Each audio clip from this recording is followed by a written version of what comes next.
hii Kenya hii msipojunga watu wetu miaka mingine pia tutakuwa na taifa la Kenya.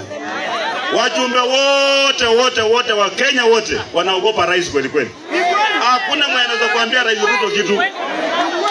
Wote sio wamepewa nini? Wanapewa pesa kujenga masoko, kazi ya gavana. Wanapewa pesa kujenga barabara, kazi ya gavana. Wanapewa pesa kwenda kujenga mahospitali, kazi ya gavana. Sasa kazi yao ni kusema tu yes sir plan fagi. Mpaka siku gani? Saa hizi wamekuamilia shilingi bilioni 10 ya kujenga mabarabara. Hadi wabunge wapewe pesa waweka kwa kera wakule hiyo pesa. Nyinyi mtakubali kweli?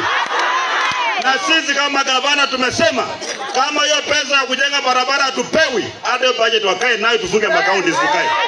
Kuliko kujifanya kwamba kuna serikali ya county na sisi kuna kila siku tunabeba bakuli wenda kuomba pesa. Na hiyo pesa ni wananchi wametoa ushuru. Sisi mheshimiwa rais hatupembelezani na wewe tena. We are not doing it.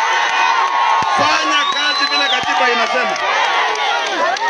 Fanya kazi vile katiba inasema, si ndio?